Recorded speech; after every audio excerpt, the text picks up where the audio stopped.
અમરેલીમાં દલિત યુવાનની હત્યા બાદ જિગ્નેશ મેવાણીએ ભાજપ સહિત પોતાના પક્ષ પર પણ બળાપો ઠાલવ્યો હતો અને કહી શકાય કે કડીની પેટા ચૂંટણી માટે તેમને પ્રભારી તરીકે કારભાર સોંપવામાં આવ્યો હતો, પણ તેમણે સ્વીકાર નહોતો કર્યો અને હવે જિગ્નેશ મેવાણી માની ગયા છે. ઘીના ઠામમાં ઘી પડી ગયું છે.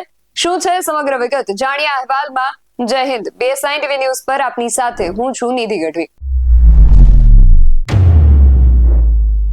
હજુ થોડા દિવસ અગાઉ જ જિગ્નેશ મેવાણીએ કોંગ્રેસની ફૂટેલી કારતૂસો અંગે સોશિયલ મીડિયામાં એક પોસ્ટ કરી હતી, જેમાં તેમણે લખ્યું હતું કે હવે તો બીજા પક્ષના નેતા પણ કહી ગયા કે તમારામાં ફૂટેલી કારતૂસો ભરી છે, કાઢોને, શેની રાહ જુઓ છો?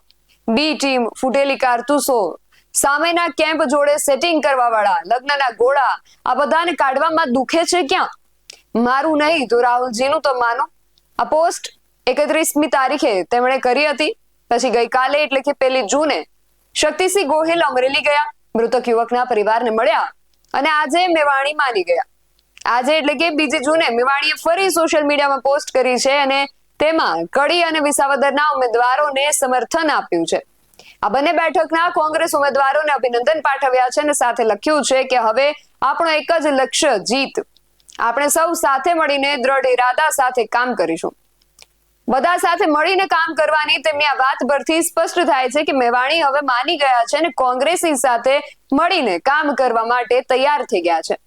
આ અંગે જિગ્નેશ મેવાણી પોતે શું કહી રહ્યા છે સાંભળીએ. અનેક વગર કરેલી ચોખવાટ ફરી વખત કરું છું. જ્યારે દલિતોના, વંચિતોના આત્મસન્માનની લડાઈની વાત આવશે તો આ લડાઈ પહેલા અને પછી રાજકીય પક્ષ, આ બાબતે મારા મનમાં કોઈ મૂંઝવણ નથી. સાથોસાથ કહેવા માંગુ છું કે આ મીટિંગ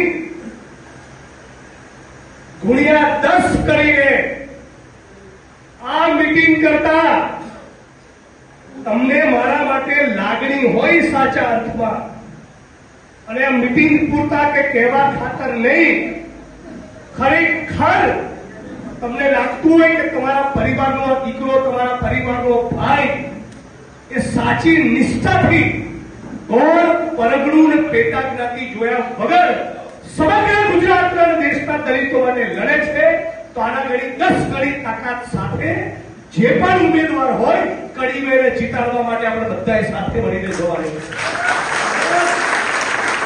શક્તિસિંહ ગોહિલ ગઈકાલે અમરેલીમાં મૃતક યુવકના પરિવારને મળવા પહોંચ્યા હતા. કોંગ્રેસના અમુક નેતાઓએ સોશિયલ મીડિયામાં પણ પીડિત પરિવારને ન્યાય મળે એ માટે અવાજ ઉઠાવી રહ્યા છે. એટલે કદાચ જિગ્નેશ મેવાણી હવે માની ગયા હશે અને ચૂંટણી પ્રચારમાં લાગી ગયા છે. પણ કડીમાં તેમને જે પ્રભારી તરીકેની જવાબદારી સોંપવામાં આવી છે એ તેમને સ્વીકારે છે કે કેમ, એ હવે જોવું રહ્યું. આ વિશે તમારું શું માનવું છે અમને કમેન્ટ કરીને ચોક્કસથી જણાવજો. આવા જ વધુ અહેવાલો સાથે મળતા રહીશું. તમે અમારી YouTube ચેનલને સબસ્ક્રાઇબ કરવાનું અને અમને Facebook અને Instagram પર ફોલો કરવાનું ભૂલશો નહીં. બાકી અવનવી અપડેટ્સ માટે આપ જોતા રહો BSI TV ન્યૂઝ. નમસ્કાર.